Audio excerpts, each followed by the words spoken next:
in any event, wrong choices in life and not knowing where to go, what to do, what kind of responsibility she has to take, what kind of approach, effective approach she can take to change her situation. The quality of life depends on the knowledge and the wisdom of our mind to know our choices, to know how we can solve our problems, to be educated enough to develop skills, effective skills, and get out of the black holes like that. Of course, millions of people around the world are suffering from divorce, separation, abuse, disintegrations, lack of emotional support and mental support. This is not something isolated or belongs to a specific culture. Our questions in general, what goes wrong, what's the underlying reason and problem that causes some kind of pathology like that, and why we continue in the same vicious cycle.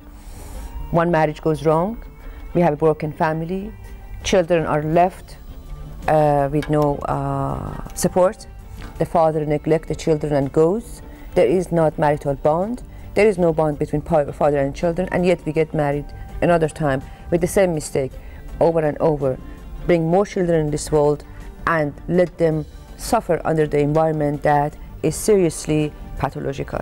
So these are the choices that no matter where we are, what kind of education we have, what's the level of our education, the level of our understanding, we have to learn. We have to learn to pick up the responsibility of our own as a self, as an individual, and those who we bring in this world as our children, and to be able to have adequate relationship with them, with ourselves and with significant others. Here we're talking about, we watched that she was talking about, as I took a note, about her husband. She did not have any social network, coming up from the broken family. The child that she has among the other children are being outcast, blackballed in a way, and not being treated right. And we have heard the child saying that she hurt her hand with the acid in the neighborhood, which is questionable. So lack of supervision, lack of adequate supervision, and many other issues that we can talk about together. But let's first pay attention to the second segment of this story, and then we'll come back together. Thank you.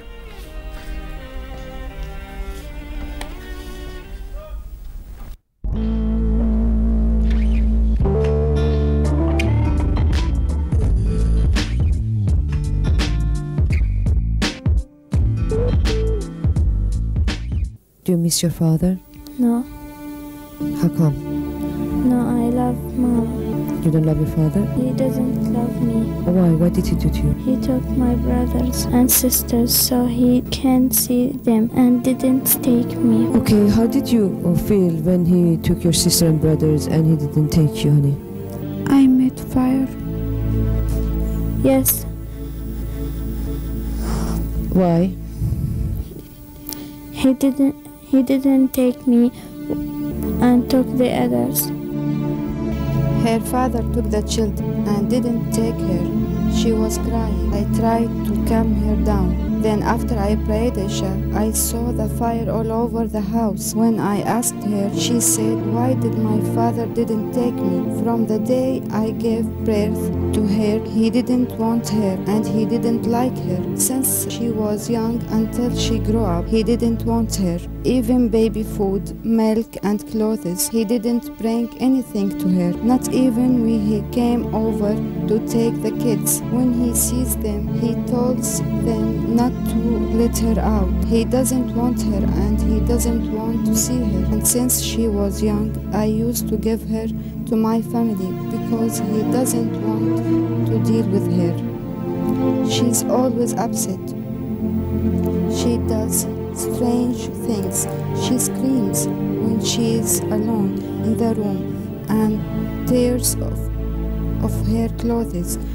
And when I ask her about that, she says, why Baba doesn't want me? And all of that was because for her father. When she went to him, he hit her in front of his wife. She was really hurt and crying. Now, thanks Allah, she's better. Tell me how you support yourself and your children financially. Do the fathers, your ex-husband, do they help? Do they support the children? No, I told my first husband to leave me in the house and pay the living costs for me and my children, but he refused. Now my son support me and Jamaat al-Wafa al-Khairiyya and this house from them. Thanks for them and thanks for Allah. What do you want to do? What's your goal? How you want to change your life? What's your wishes? I pray to Allah to come out of my sickness and depression so I can work, I can make something for them. And I pray to Allah to keep them for me. And I would be able to make them happy and give them all what they need. Thanks for Allah, for everything.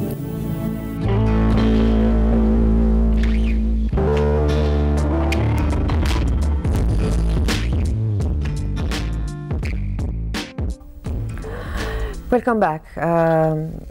You saw the second part and the extreme case of neglect in a way. Last week we talked about child abuse. We did define what is abuse means, whether it's child or any abusive relationship.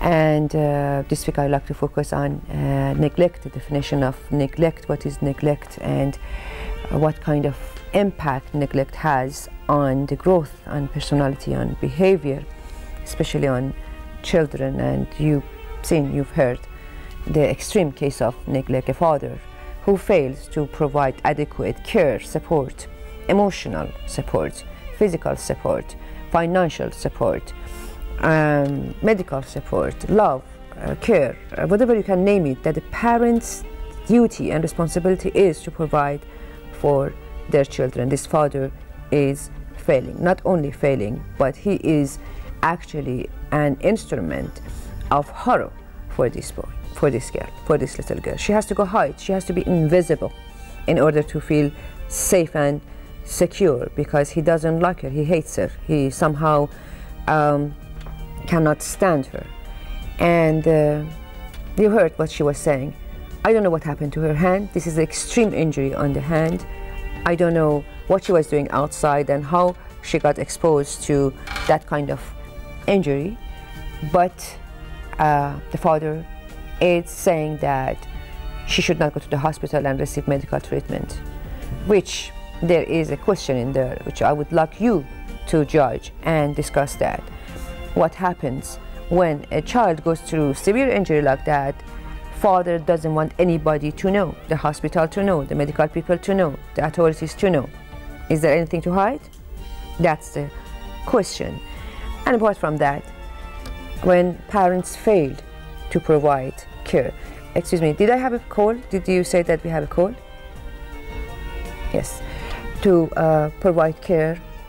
Yes, I'm sorry to interrupt. Okay, let's have the caller on the air and then I'll continue. You're always first. Please, you're on the air. Hello? Yes, hi.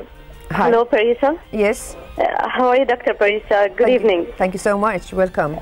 This is Reem from Riyadh. Okay, welcome. It's really very bad, and it's really very sad story to hear that it's happened here in Kingdom of Saudi Arabia.